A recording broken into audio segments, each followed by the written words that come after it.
In all of Unit 12, we're going to be working with rational numbers. Before we define what a rational number is, let's look at the chart on the left side of the page. This chart goes through all of the different types of numbers that you will see. When you start with the innermost box on the left side, you see that it's talking about natural numbers or counting numbers. These are the first numbers that you learn as a child. They start at 1 and they count up 1, 2, 3, 4, 5, 6.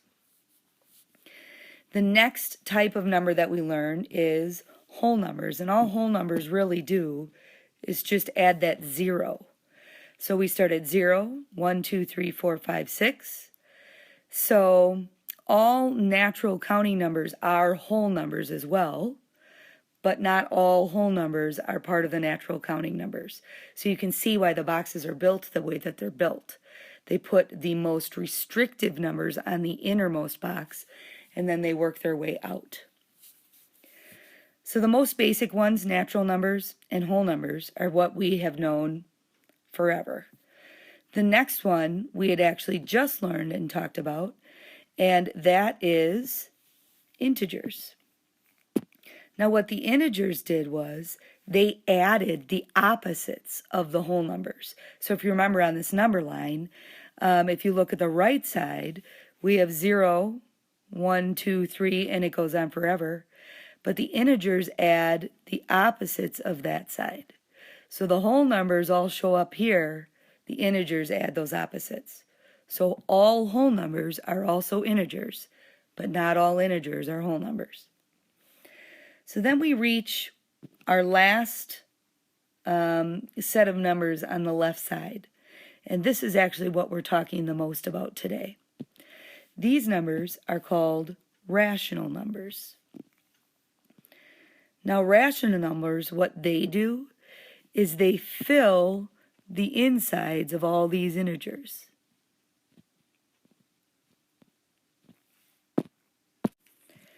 A rational number is any number that can be written in A over B form, where B cannot equal 0 because you can't divide by 0, that would make it undefined. So basically, it is any number that can be written as a fraction.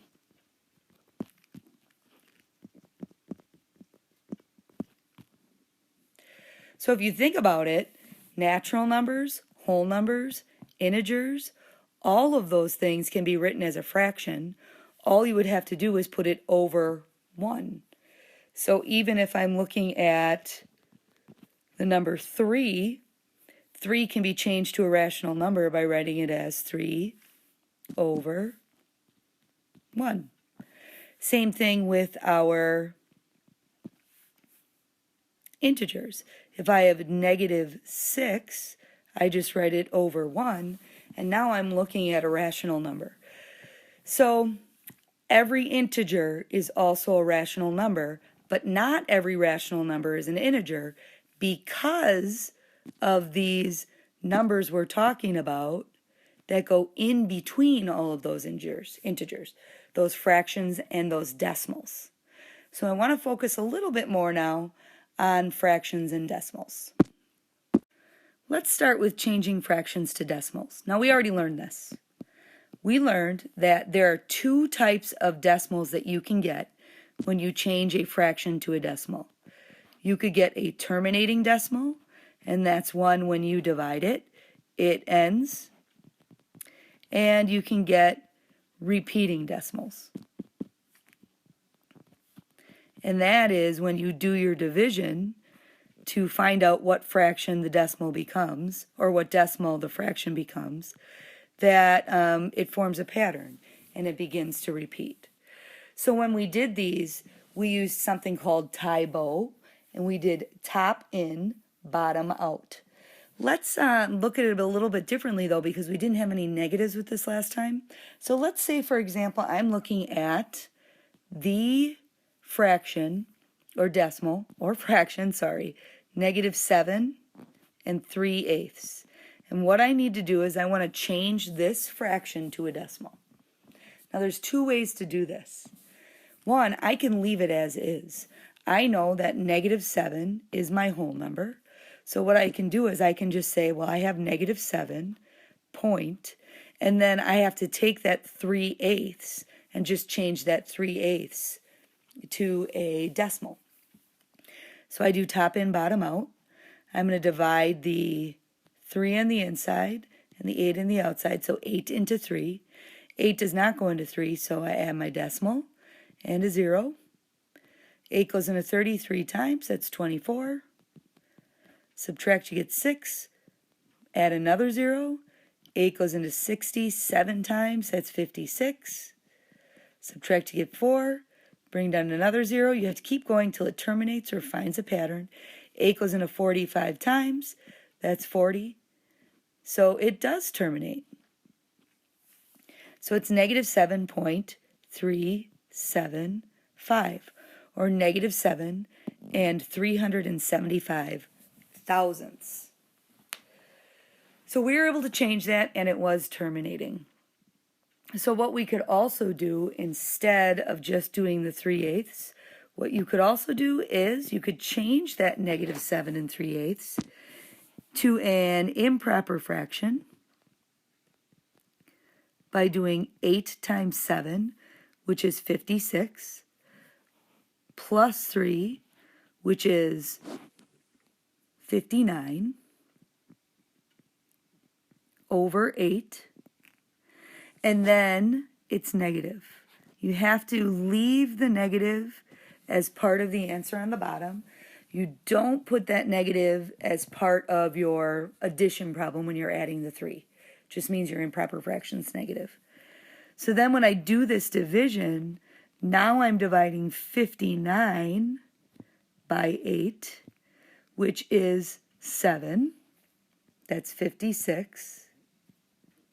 You add your decimal and your 0, subtract, you get 3. And if you notice, it's turning into the exact same thing we had in the first problem here, that 30 that we started with. So that's going to be 3, 24, subtract, you get 6, add another 0, there's your 60, 7, 56, subtract, you get 4, add another 0, now it's 40, it's 7 and 375 thousandths, but again you have to remember that it is negative. So we do get the exact same answer. You have both options for changing them. You need to remember that when you have a repeating decimal, you have to continue the division until you find the actual pattern, and then when you find that pattern, you put a line over what's repeating.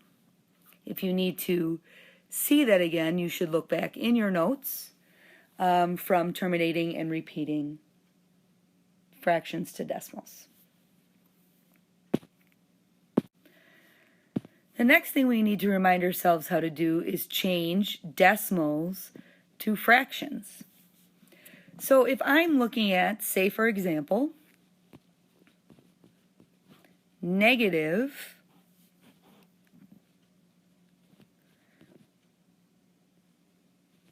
12 hundredths.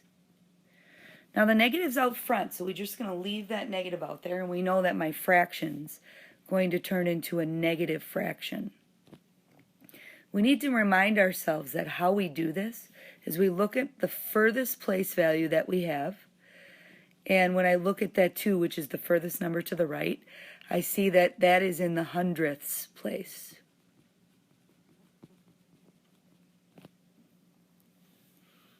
Because it's in the hundredths place, I'm going to put my fraction over 100, and then my numerator stays what my decimal was.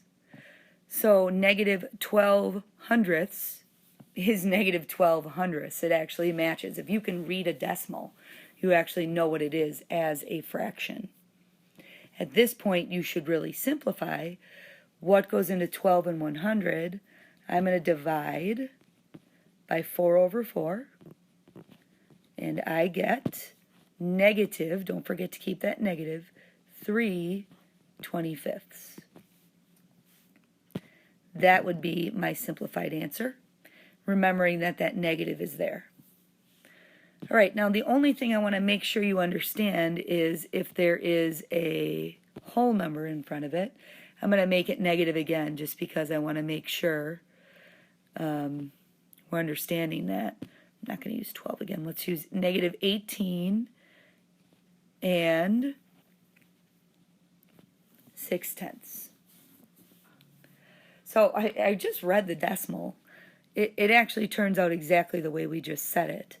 I have negative 18, and you notice I'm keeping that as a whole number in front, and the only part I'm going to be changing to a fraction is this decimal portion. This 6 is in the tenths place, so I know that my fraction is going to be 6/10. Now, in my years of teaching, what I have found is a lot of people take this negative and they want to put it in the middle here in front of that 6/10. That negative has to go in front of the whole number. So it's negative 18 and 6/10, which can still be reduced by 2/2. So your final answer would be negative 18 and 3/5. That would give you your fraction from that decimal. Now, why do we need to do this? Why do we need to remind ourselves how to change fractions to decimals and decimals to fractions? You are going to be ordering and comparing rational numbers. When you order and compare rational numbers, you want to make them all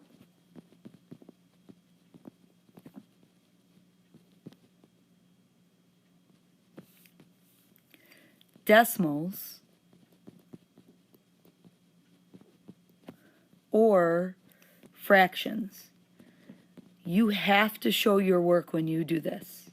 If you're changing them all to fractions, you know you're going to want to change them all to common denominators so you can compare them. If you're changing them all to decimals, you know you have to do all of those different divisions to change the fractions to decimals. All of this work needs to be shown when you're solving a problem. So let's look at an example. Let's start with a comparing example. Let's say I want you to compare negative 5 and 3/11 and negative 5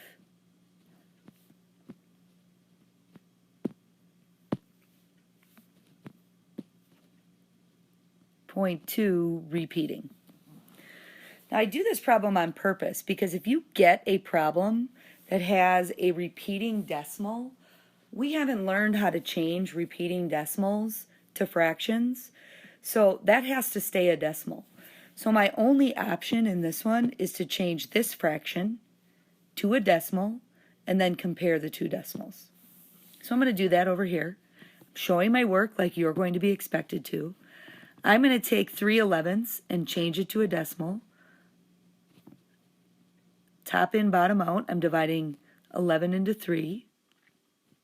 11 doesn't go into 3, so I'm going to add my decimal and my 0. 30 goes into 30 2 times, that's 22. Subtract, I get 8, bring down the 0. 11 goes into 80 7 times, that's 77. 3, bring down the 0. 11 goes into 30 2 times, and I think I see what's happening here. This is also repeating. Now I have 4 numbers in my division problem, but when I write my answer over here, it's negative 5 and 27/100 repeating. I'm not going to write the other 2 7 because that's just extra numbers. I figured that the 2 7 are repeating, so we're going to leave it there. And I'm going to compare that to negative 5 and 2/10 repeating. So now when I look at this, these are negative numbers. I'm going to use that number line to help me out here. Here's my 0. Here is my negative 5. Here's my negative 10. I can show where negative 6 would be in there. I know that negative 5.2 is going to show up about here. And then negative 5.27 is going to be a little bit further back. So I know that negative 5.27 is less than negative 5 2/10 repeating. You need to remind yourself then when you're working with the negatives, the bigger a negative, the smaller it actually is because it's further away from 0 on the number line. Okay, one more example. Okay, I want you to order these fractions and decimals, these rational numbers, from least to greatest.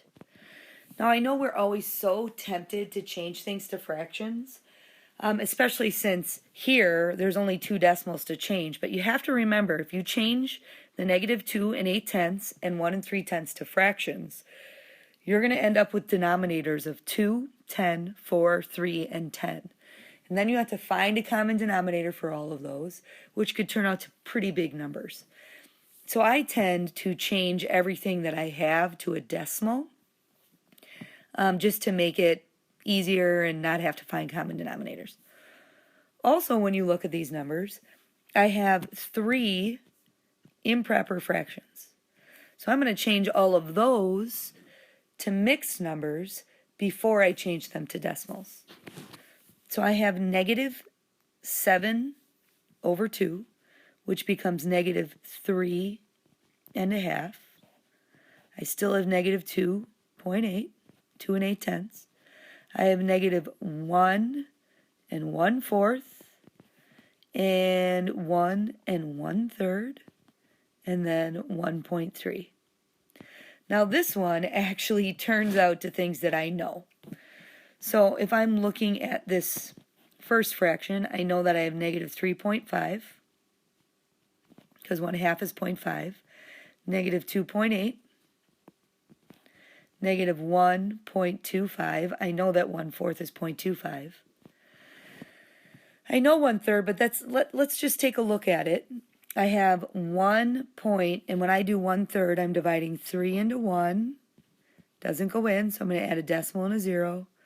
That's 3, 9. And you see what's going to happen is that 3 is going to end up repeating. So it's 1.3 repeating, and then 1.3, or 1 3/10. So we have to start with our negatives to order from least to greatest. Remember, the bigger the negative, the smaller it is. So when I look at these numbers, they're actually already in order, these 3 negatives. I have negative 3.5, or negative 3 5/10, negative 2 8/10, and negative 1 25/100. They go in order that way. When I look at my 2 positive numbers here, remember, the smaller the positive, the smaller it is. So now I actually have 1 3/10, and then 1 3/10 repeating would be my last number. All right, so you're going to try this out yourself. Take your time and show your work. Good luck.